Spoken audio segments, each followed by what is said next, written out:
Alright, welcome back mga kadyani. Nandito ang pumuli ang inyong lingkod, kadyani ng Janitor TV, at ito ang inyong lingkod, kadyani Dip, ng usapang utang, usapang hula. So, sa mga hindi pa nakasubscribe sa ating channel, subscribe na po kayo, like and share nyo na rin yung ating video para updated po kayo sa mga kaganapan about sa OLA o sa online lending apps na kung saan pinapaalahan ko kayo lagi na hanggat maaari ay iwasan na lamang po ang mga OLA na ito, lalo yung mga loan sharks at yung mga mapagsamantala at mapangharas na mga OLA mga kadyani.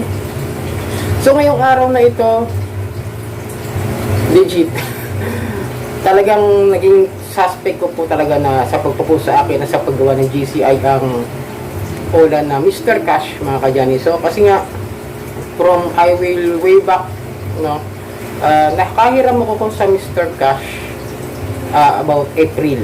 Andito pa nga yung mother ko tsaka yung mga kapatid ko. Talagang dito pa nga, naalala ko na. Talagang April yun. Then, that time talaga sobrang stress, depressed din ako. Ang daming kailangan gastusin. Ang daming financial problems that time. Simula nung January hanggang April at hanggang May. Sunod pa yan. Ngayon medyo naunti-unti ko na mabayaran yung mga utang ko kahit sa personal. Pero paunti-unti pa rin. Pero may mga natitira pa rin ako mga kadyani. Kasi nakasimula pa rin yung aking ATM. Kaya nga hirap ako magbayad sa mga OLA. Inunti-unti ko lang talaga lahat.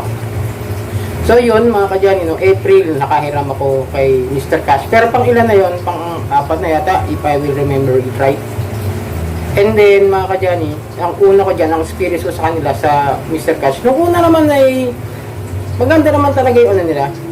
Sa simula kasi ang una kong hiram sa kanila sa 1.5 first loan. Ang bawas lamang ay 250 if I remember it tama. 150 yung naalala ko. Something February ako humiram dito sa Mr. Cash. The second loan, tumaas siya ng 4,000. Tumataas naman siya Tapos, habang tumataas po yung pagbigay ng reloan ni Mr. Cash, tumataas din po yung pagbawas, yung processing fee nila na nakuha ko noon that time, if I will remember again. Yung 4,000 ay nakakuha ko lamang some 3,300. Sana tama po yung naalala ko. Pero may mga ilang screenshots kasi ako na naburat. Taka yung iba na save ko naman. Kaya naalala ko something 3,300. Mga ganon yung pangalawa kong loan. And then after that mga kadyani, third reloan ko is 6,000. Tama yata 6,000 something. Basta ganon. And then ang nakuha ko lamang po doon is nasa 1,000 na kasi pag tumabot po kayo sa 6,000 minimum na loan sa Mr. Cash, 1,000 na binabawas tapos mayroon siyang 250. Kaya anong nangyari, parang sa 4,800 na yata ang nakuha ko that time. 4,800 na lang kasi 6,000 Ayan, depende po yung sa taas na loan ninyo yun ang binabawas na. Kaya pag umabot na po kayo ng ng 6,000 pataas, mas malaki na po yung processing fee na ibabawas sa inyo. May 1,000 na at mga 200 to 300 pa na processing fee. Bali 1,300 mga ganun pag umabot yung 6,000. And then the last, ito nga, naalala ko na nang nag-search ako, kasi yung aking screenshot na pakita ko sa inyo, yung ano niyan. Ito pa ang pagkakamali ko mga kadyani Hindi ko kasi masyadong nabasa yung 45 days, no? Ito kasi yung pinili ko nung April. Yun nga naging problema, medyo talagang kasalanan ko yun, hindi ko naintindihan. Nagkaroon ako ng comprehension dahil nga sa sobrang gipit, wala akong bayad ng tindahan dito sa bahay. Talagang nagkasabay-sabay yung bayarin namin, gamot ng magulang ko, pagkain nila sa araw-araw na gastusin dito sa bahay. Yun ang naging talagang, kahit ayoko na sanang utangin yun, nabayaran ko naman na, nireloan ko na lang po, which is nasa 9,000 po, yun na reloan ko sa kanila ng huli. At nabigyan nila ako something, I will remember again, 7,800 for 45 days. Then hindi ko talaga naintindihan, kaya talagang doon ako nabablangko. Kasi akala ko yung 45 days na yon, ang ibabalik ko lang din is 9,000. Which is very wrong pala. Na ang sistema pala ng 45 days kay Mr. Cash ay 3 gigs. So yun mga kadyani, every 15 days, magbabayad pala sa kanila ng 3, ito tagat natin ipakita ko sa inyo yung 3 gigs na yan, 3,300 something, di ba? Yung simula 15 April something yan, April 18, tapos susunod yung May na, tapos yun nga, yung last talagang buwan ng Mayo, yun yung pinaka due date na pinakahuli nung pang 45 days mga ka-Johnny. So yan, nung nangyari na yun, yung first installment dapat, akala ko okay lang na hindi mo nabayaran at doon ako magbibigay sa pinaka due date niya kasi may inaasahan talaga akong pera nung May at kaya ko talaga bayarin yung 9,000 that time. But nagulat ako na panay-panay na nung April, nung kalagitnaan nga yan, yung parang April 18 yan, sunod-sunod na po yung blast and call text nila na magbayad. Then binuksan ko nga itong apps na ito, doon ko lang na-realize na installment pala siya for 15 consecutive days. At yung kada 15 days na yun, may tubo. At yung nag-text sa akin ng that time, ang pinaka-interest niya, everyday is 1% kung magkano yung nakuha mo. Kung 9,000, magkano ba 1%? 90 pesos? O di, kung sa 15 days, magkano na yun? Ay, sa 10 days pa lang, pwede. Sa 900. O di, ang laki. Di ba mga kadyan? Umaabot siya ng almost, babayaran ko, kung babayaran ko siya sa loob ng 45 days, kasama yung mga tubo na yun, aabot siya ng 13,000 for 45 days. Pero kung anong naisip ko kasi baka pwede yung 45 days, 9,000 na ibabalik ko. Kaya ko na mabayaran sana yun dahil may inaasahan talaga ako.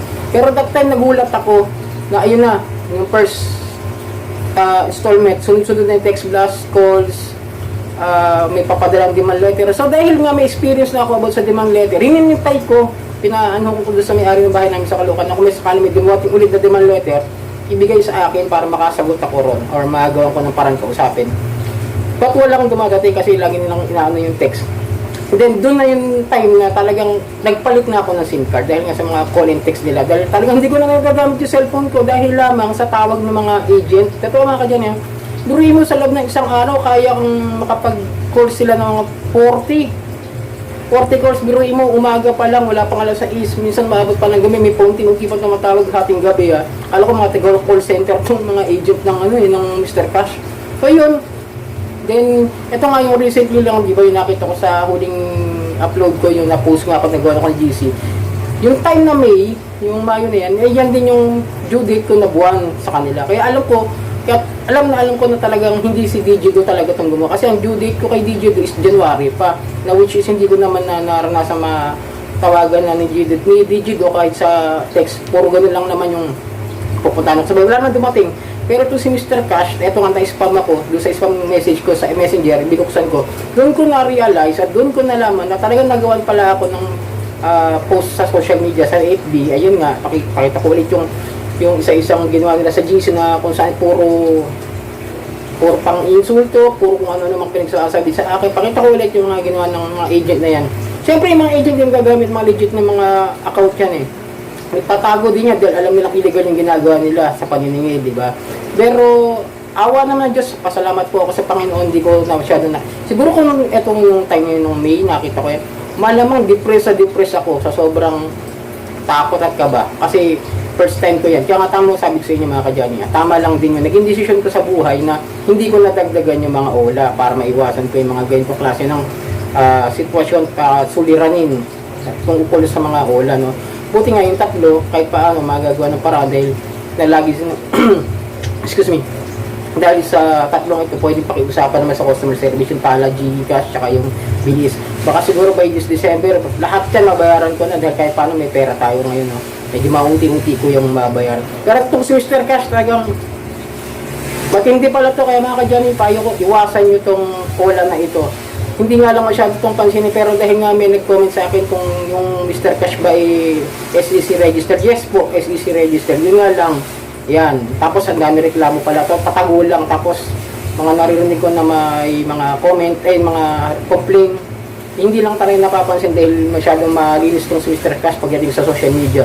Talagang nagbubura yata rin ito sa moderator nila sa TikTok at sa Facebook nila. No, mga ka-Johnny, iiwas po kayo din sa Mr. Cash mga ka-Johnny. Pinapayuhan ko kayong huwag hiraman ang cola na ito. Not recommended. So ayun mga ka-Johnny, ito yung lingkod ka-Johnny ng Johnny Tortiba at itong Johnny Depp, usapang utang, usapang cola.